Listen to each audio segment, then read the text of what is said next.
Everything Chris. Everything Chris. Everything Chris. Everything Chris. Everything Chris. Everything Chris. Everything Chris.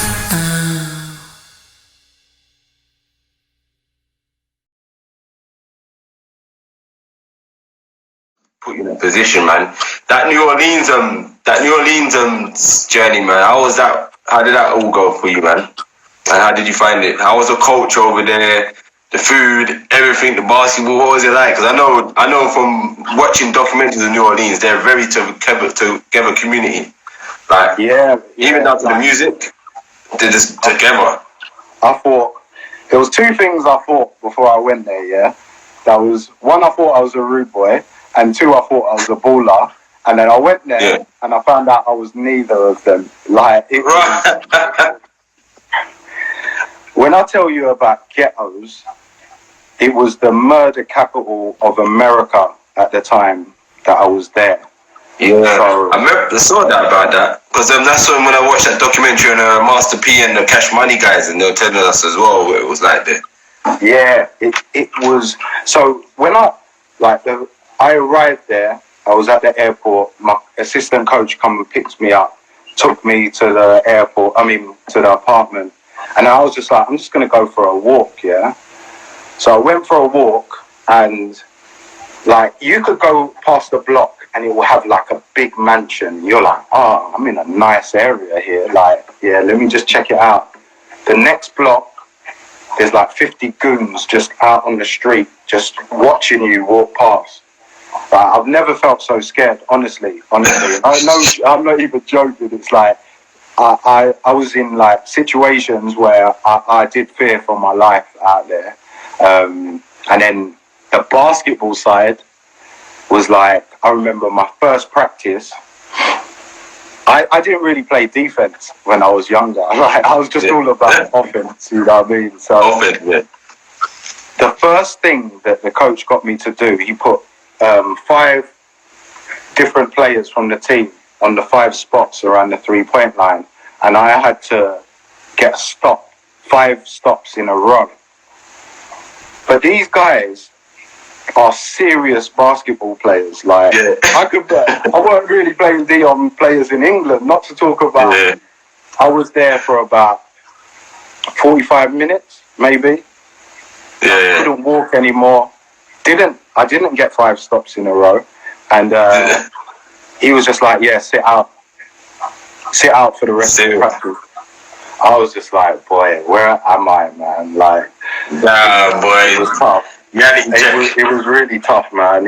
Like, I'm not gonna lie, I struggled for at least 3 or 4 months, because you're waiting for that one moment where people are like, oh, he can play. Do you know what I mean? And what I kind of thought to myself was like, I need to stand out in some sort of area. And what Americans like to do back then was shoot threes or go to the basket. What I was thinking was like, let me work on a mid-range, and then it's a bit different to everyone else. And then, I was working on my mid-range game, like, relentlessly. And I remember there was one practice, and I swear I didn't miss a mid-range jump shot, and they started calling me mid-range T, and that was like that kind of, I felt like I was accepted, you know, I was accepted in the group, and, you know, stuff like that. And then, you know, it went good from there. So I was at an NAIA school, and then we had an exhibition game against the University of New Orleans, which is D1. And you was in junior college at the time? I was at NAIA. Yeah. Okay, yeah. I played really well in the exhibition game, and I got the transfer to D1, and it was like, that was just like, it was just one of the best experiences I've had, because then you're known in the town. Like you said, New Orleans is all together, you know what I mean? So the fans, I heard you talk about culture and stuff. The fans at NCAA are nuts. Like, they live and breathe the team, you know. That's good, man. So yeah, it was good, man. Like I thought I was at a point in my career where I don't have to look back. I'm just ready. I'm going straight, you know.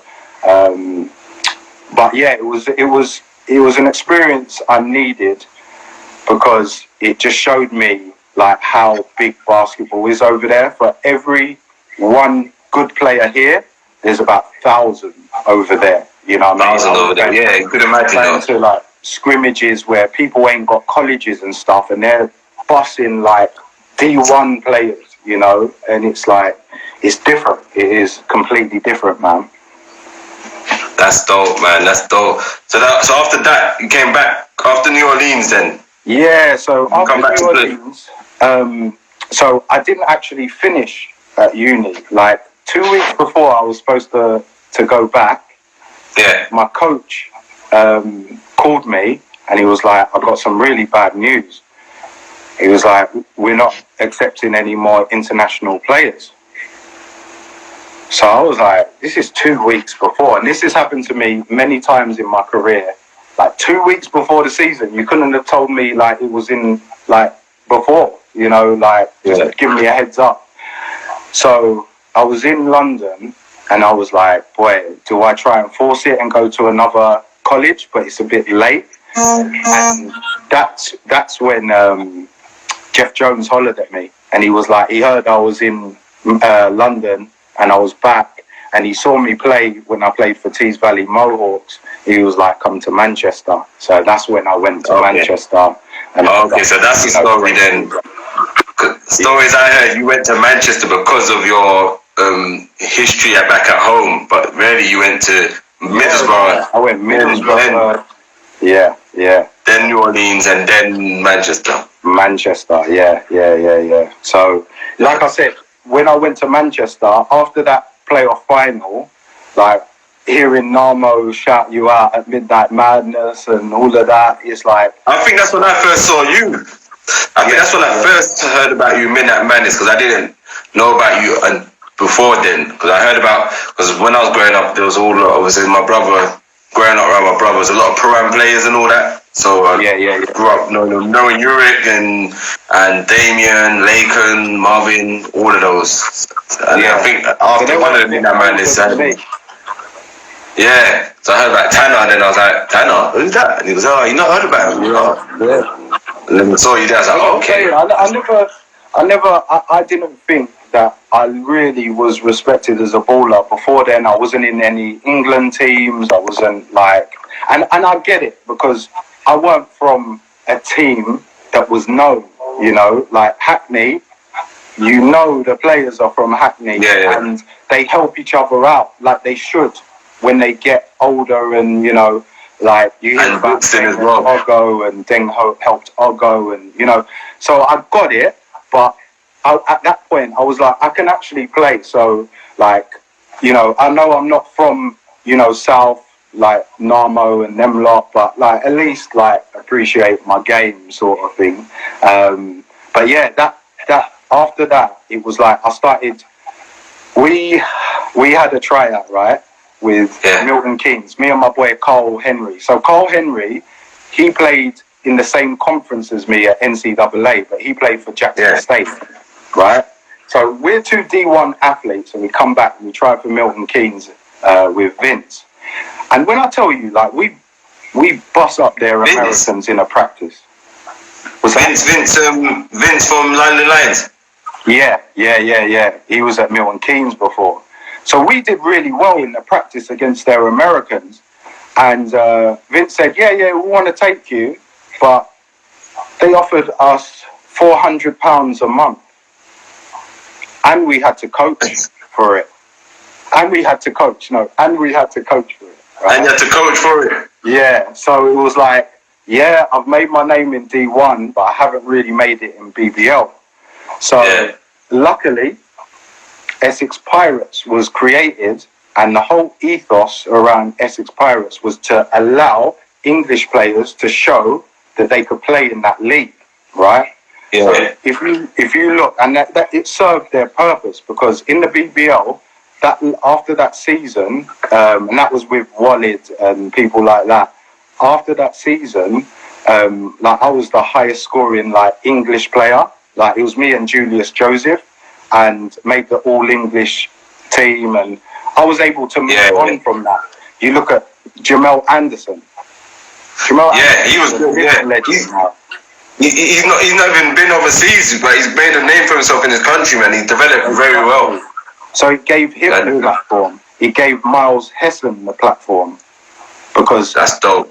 He was on our team. It gave. So wait, Essex Paris, did they ever go D1 by any chance? D1. Did Essex Paris go D1 at one point when they left the BBL? Nah, they didn't. Nah, they just defunct. Because at the beginning, it sounded like it was great because we were sponsored by Audi. So it was like, are we going to get Audi cars? Like, Walid was like, I'm getting an Audi car, bro. Rare. And it just didn't turn out like that. But it served its purpose, you know. So we were there. And so Miles Hessen, Zach Gachette, who played for Sheffield, Colin Singh, who played for Sheffield. Loads of people that got a career after that year. And we didn't do too bad. We won about 10 games with just English players, you know. Marcus played there as well. He come there. And then that was weird for me because I was the main player on that team. And then Marcus come, someone that I used to look up to so much.